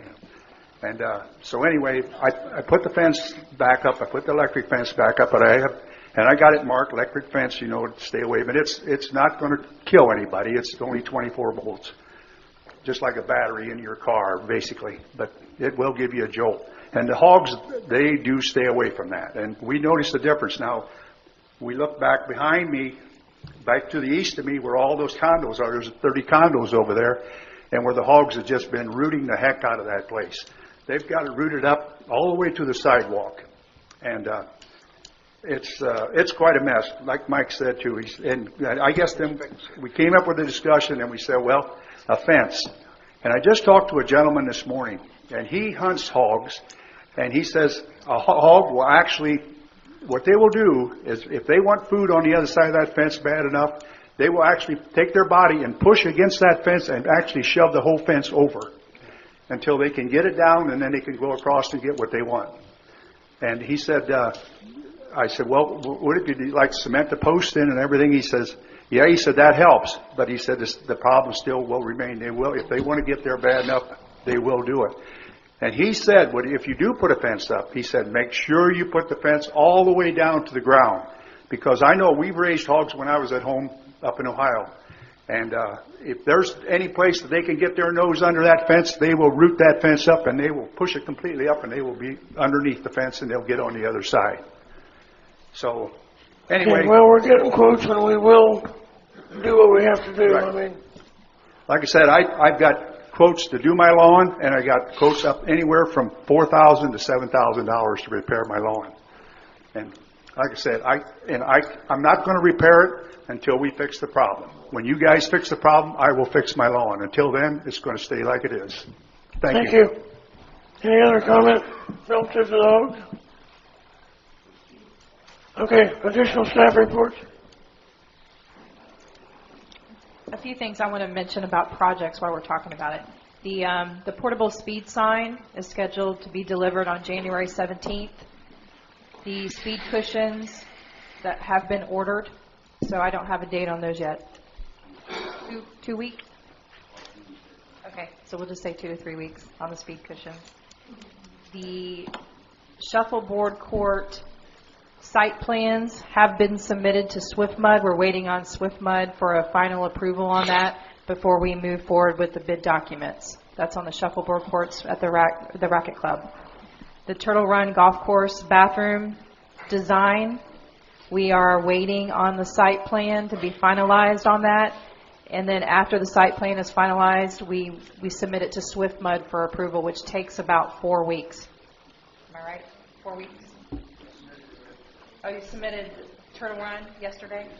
Okay. All right. That was just a few updates on projects.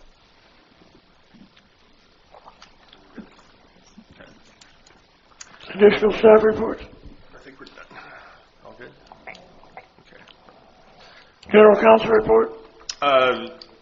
Just a few things. The litigation and foreclosure reports generally come the second meeting of the month, but since we're doing the landowners meeting, I'll give you what I know off the top of my head. The reports will come next week. I just don't know that we'll have time to specifically address them. But the Castro matter, there's some motions outstanding. We're waiting to get some hearing dates on those motions. KW Controls, I got an email from KW's attorney, I believe it was yesterday, and forwarded to Tanya about some potential settlement. So I'm going to discuss that with her.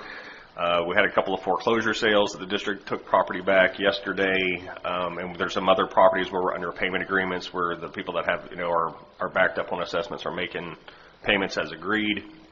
And if I remember correctly, the certificate of title for the DFC property was issued December 14th, and I got a copy of that to Tanya, so we officially own that property.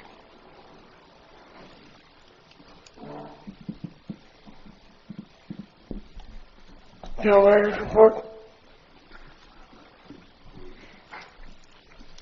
On January 24th, as we all know, we'll hold a landowners election for Dan Stiegel's 2-year remaining seat.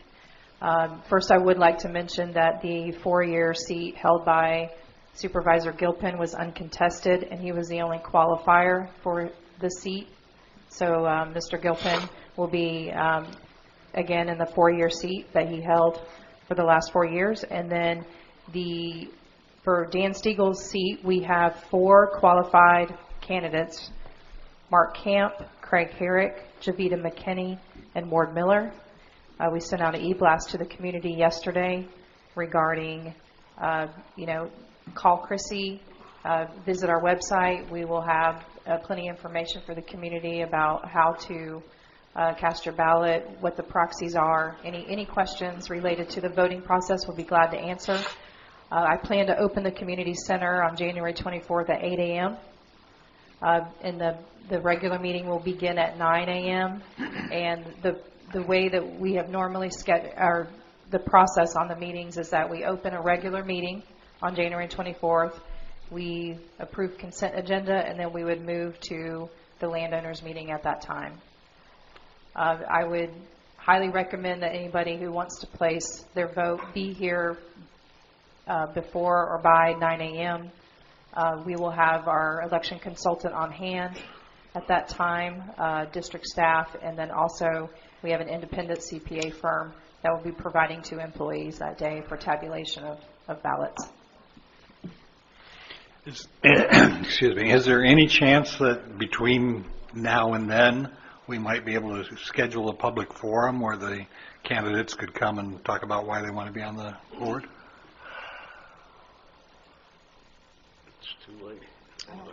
I don't know that we could do an official meeting, but there's nothing that prevents them or Do that today. making the community center available or doing it today, during public comment. Do we have any openings in the coffee and conversation? That's a little late. Could we do an additional one of those on pick a day, a Friday or whatever? And just invite the public and the candidates and just a thought, but Yeah, as long as it's not an official meeting of the board, they can do whatever they want. Okay, and if it's not an official meeting of the board, what are the restrictions to the board's presence at that meeting? We can all be here as long as we don't talk Don't about talk about anything, yeah. Remember the sunshine law. it's a good idea. I wish we'd have had the discussion sooner, but Is there any interest in that? No, In the candidates that are here, is there any interest in that?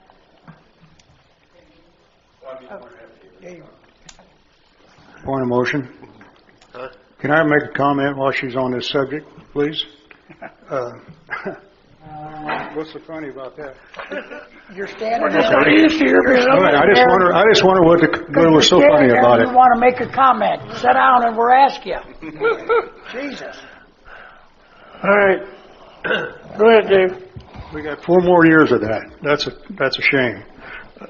Let me ask you. I sent an email to Paul Stone, and I asked years ago. The WGA and the MGA used to put on a town hall type meeting and introduce the candidates. I sent an email to Paul Stone yesterday. I didn't get a response asking if they could maybe put together, the WGA and the MGA put together a meet the candidate type thing. So, and maybe they might be working on that. But also, we got the e-blast. There's nothing in the ordinance. There's something in the ordinance about proxies. There's nothing in the ordinance that says anything about early voting, about people can come in and get early voting. So how did that happen? Are we being consulted by anybody on how to run the landowner election? The voting is supposed to be taking place at the meeting. I mean, you can count the proxies and apply ballots that can be voted at the meeting, but the voting should be done at the meeting, period, according to the ordinance. And if you call Penny Ogg downtown, she don't have a clue what's going on, and she always refers back to you. She'll say, well, talk to Tanya. So who's the point person on this thing? Who's making sure it's done according to the rules that were set forth before? Well, the ordinance says we have to issue ballots upon registration. Pardon? Upon such registration, the landowner or the holder of the landowner's proxy will be provided one numbered ballot on which shall be affixed the number of votes that landowner is entitled to cast in person or by proxy in that election. Issued. We have to issue a ballot. Issue a ballot. We have a lockbox at the district. If people want to fill out their ballot and put it in, we're allowing that. Okay. I don't know that there's anything in there that prevents it. Well, I disagree, but so on and so forth. Thank you. Anything else, Tanya? No, sir, that's it.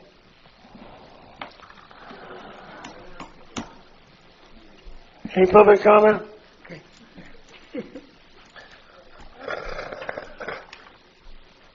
Happy New Year, Javita McKinney. I wondered if we could request as the people that are going to be on the ballot to maybe send an email blast to you of a little profile of us and whatever? Because I noticed in that policy manual it said that you can speak on behalf of yourself, just a small profile that you could send out, or can you do that? What we could do is, as an idea, is add your profile information to the website. We do have a section on our website for the landowner election, and that is something we can do. If you all would like to give me a bio about yourselves. All right. Is that? Maybe a paragraph or something like that? Absolutely, yes. Is that okay, Mr. Herrick, as well? And have that to you today or by that time? Yes, that'd be great. Okay, yes. Thank you. You're welcome. Just one comment, if you do that, you want to put out an e-blast and let people know you've done it. And we can have a link to the website of where that information is. Yeah. Absolutely, yeah. Okay. Anything else?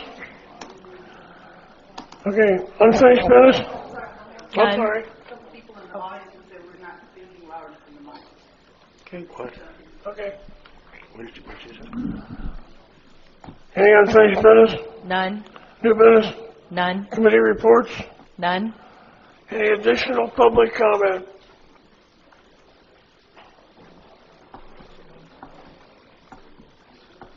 Mark Fraley, resident Hampton Woods. Excuse me. Mark Fraley, resident Hampton Woods. I should have jumped in at the end of the golf financials, but one thing I noticed this morning, I went online just before I came, and there's been a lot of things in the minutes recently about websites and things like that. But if you go to the golf link, the specials advertised right now date back to November. Why is it that we cannot keep the websites current, and is that having any impact on public play? Because the public play numbers are down. Maybe we should look at the one window that we have to the community and make sure it's current, because if you're... Which screen did you look at? It was the golf link from the sunandlakes.org site. And it's been that way since November. And it doesn't have the current rates for January? Well, I mean, it has. I mean, if you go into the rate page, sure, but there's a tab that's indicated as specials. And usually they indicate any specials that they have for the month. So. Okay. I'm sure you'll look at it. That's a good point. Thank you. Any other public comment? Here comes. Cliff Wood, resident. Speaking under the alias Mr. Obvious, we need a new microphone system in here. Secondly, I'd like the president to think about admonishing the audience that if they have a side conversation, they should take it outside. It's hard enough trying to hear what people have to say up here, while people all around you are carrying on little side conversations. Point taken. Any additional public comment? Yeah, here comes one. Paul Pelsky, resident. Is it possible to get a list of those items that are going to be scrapped or auctioned? I had inquired about a number of the things that the community center had a month or so ago, and they said they'd be up for sale. I also understand there's a big SNL community sale next weekend, I guess, and I wondered if it'd be put up for that, tagged somehow for highest bid or whatever. And the only other comment is we brought a group in mid-December, which was a Christmas party for the YMCA water aerobics group. We had about 20 people. The service in the restaurant was superb. The food was superb. We had 20-some ladies who were quite vocal about anything that they want to get involved in. Our noodle ladies, and and they loved it. So I know there's some comments about it, but we were very pleased with that service and that event. Thank you. Thank you. And Mike thanks you too. Any other public comment?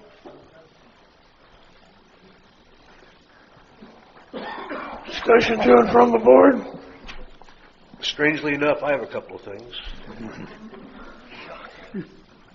So, and I guess just for Ariel, I have a very close friend now who is doing all these aerobics and stuff like that, and she she goes online and prints the calendar. And the calendar is really, I need you to watch it carefully, it's not correct. Okay, are there specific classes on there that you're feeling are not correct? Kelly updates it in live time. It's not all inclusive. I think what you tried to do is to squeeze so much into a certain amount of space that when you print it, it doesn't print. Okay, yeah, that is correct. There's a print option for that you can do a show more. So I'll get with Kelly to see if you know who you're dealing with. Show more, that's not going to work. Yeah, but we moved it online so that we can update it in real time, so that as we have classes or as we have different events, it'll update and you can get it off the website as accurate as possible. And I need you to check it out. I have somebody read it. By the way, Kelly is doing a great job. Thank you. I agree completely. I took a tour with her the other day, and it's much improved. Thank you. Yep, she's quite the asset for us. But for example, on the 30th at 2:30, we have an event called Matanzas. Okay, I'll have her take a look. So somebody's got. Sure. I know that Gilpin lives on Matanzas, so he's hosting an event. Yes, correct. But no, somebody's got to proofread this before it goes online, so we make sure we know what we're doing. I'll have Kelly take a look at it. Thank you. Okay, that was one. Second thing is my favorite subject, the website. Okay. Which is still not there. You're talking about the SEO. Visit Sun and Lake website is still not showing when you do a call on, what do you call it, look up on Sun and Lake or Google search. Whatever it's called. So, in my opinion, this marketing program that we're trying to do is just not going to work. We got to get on the website. You have to be able to say Sun and Lake and then see our website. If you can't, I can see the golf course on one website. I can see the restaurant on another website. But the one that you all designed that we all paid for is not available. You're referring to the search engine optimization and I believe I think that email was. That's what they call it. Yes, it is. It definitely is. And that's the email that Susan addressed about the SEO and how it just takes. I don't think it was launched until the end of November or mid-November.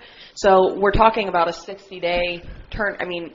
Unfortunately, these things just take a little bit. Like I said, Susan, the program that they use, like she mentioned in the email, it is automatically designed to help enhance SEO.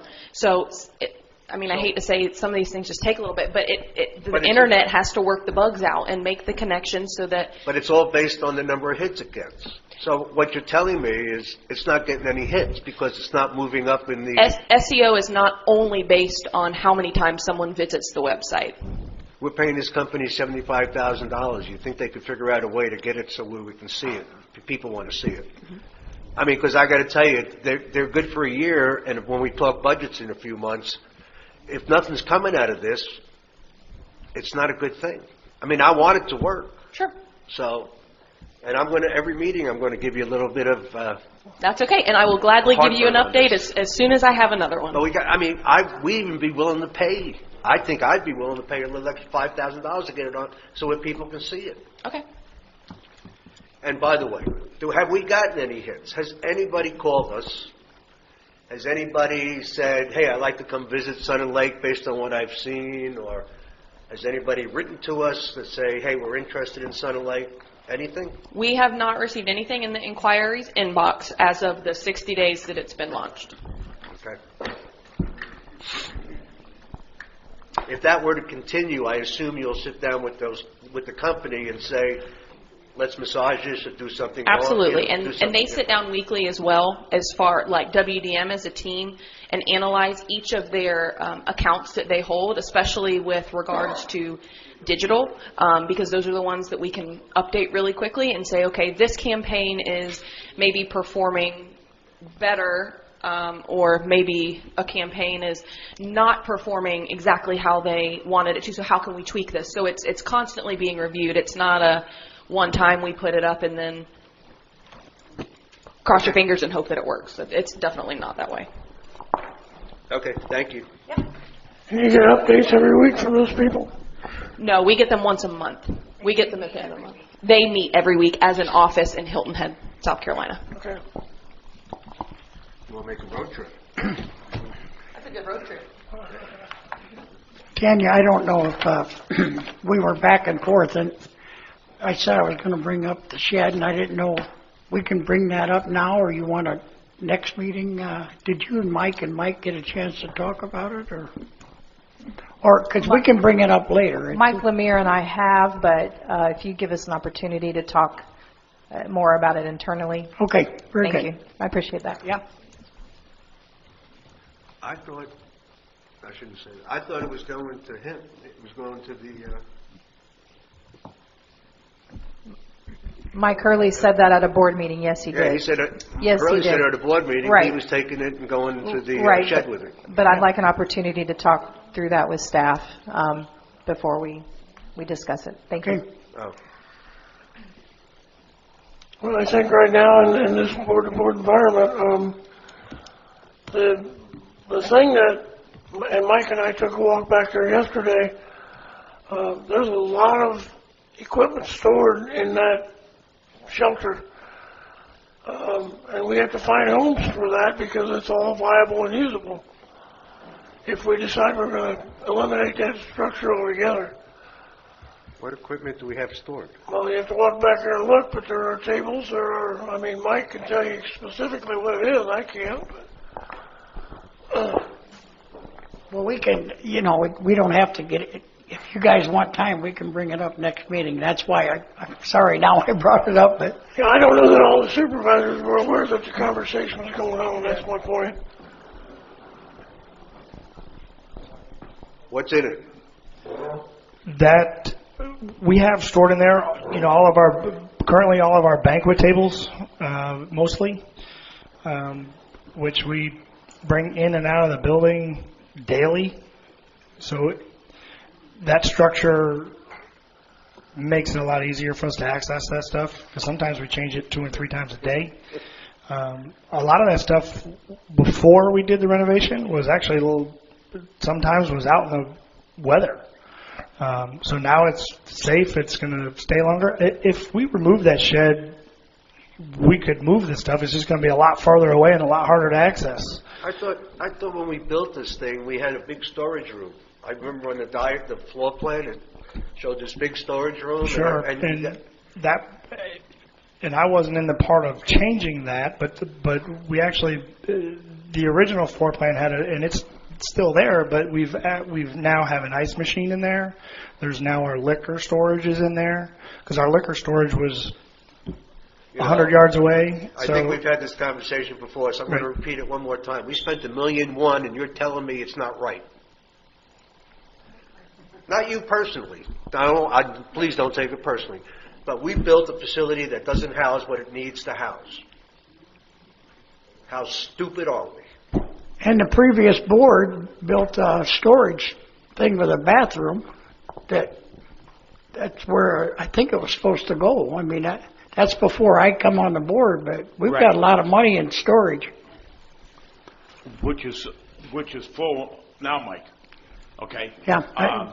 No doubt. Now, after we finished putting that, the shed up, the crunch up, whatever you want to call it, is Cliff said to me, I hope we can keep this because it's so much more convenient. Now, the tables that they ordered, they're on wheels. We keep the stage there. We are going to cut it back a little and make it look a lot better, and we are in the process of doing that. But they need storage. Now, in the past, they used to store tables outside, right? I walked back there one day and it was pouring, right? Their particle board, their Luan or whatever, okay? They're all peeling, right?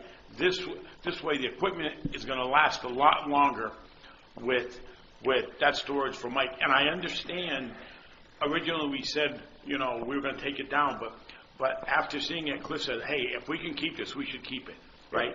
It's at ground level. They wheel them in, they wheel them out. They can do it quick. In the past, they had they were sending guys over to the other storage shed and dragging stuff over. So that's labor. I mean, it's 1,000% better. Maybe it doesn't look the best in the world, but it is going to work for Mike. It looks like hell. Well, I understand. Earl's going to do some work around it, some landscaping and stuff, and put some trees and try to, But my complaint is we do stuff, and then, that thing we were told it was going to be temporary and going to be put down. And that's all I'm saying. Right. And it's not just this thing. Right. It's constant. Well, you brought up the old shed with the bathroom. Yeah. When we were building that bathroom, thank God we had Kurt McCullough on the board, because I went to Kurt and said, Kurt, we need more storage. So we figured that in. So it gave them more storage. But the more things they do, the more equipment they need they need the storage. Yeah, but I don't know. It just, Billy Casper can't buy property, can they, and build their own storage? Okay. I don't know that. I mean, maybe they can't. And I agree. I think it was a good idea to build that storage thing, but we built it to solve this problem. And you can see how frustrating it gets, because I'm not saying anybody's doing anything wrong, but it just, we do stuff and it gets completely changed. Well, all I know is, yes, originally we did talk about it to take it down, but then Cliff was here and he said, hey, listen, if we can keep it, we can keep it. If you want to take it down, you can take it down. But you're also, I don't know, it's there already, and maybe give us a chance to make it look better. Well, I just like that we do stuff like that. Somebody tell us, well, maybe we want to keep it, because I might vote a little different. Because what do we do now? I thought Cliff might have told you guys that. I don't know that. And of course, Mike's just, Mike just got into the loop, and he probably, and he didn't know. But all I'm telling you, what Cliff told me, he said that he doesn't want that to go anywhere. So, what, Cliff? Yeah. Well, because he saw the use. Listen, we all know why it was originally built. We all know what happened. It was for the kitchen. It was built because it was going to be a temporary kitchen, right, which nobody got approved, which we got caught on. We had to close it down, and then it went from a temporary kitchen now it's a storage facility. I mean, I agree with Mike. You guys, we don't get the right story, and you guys think you can come to us and say, this is what we got to do now. It's just not right. You better fix the place up and make it look really good. Sure. Otherwise, I think it's got to go. Give us opportunity to talk internally. We'll bring it back to you. Okay.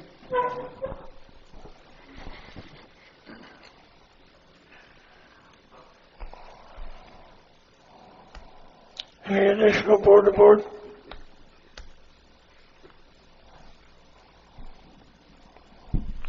Meeting adjourned.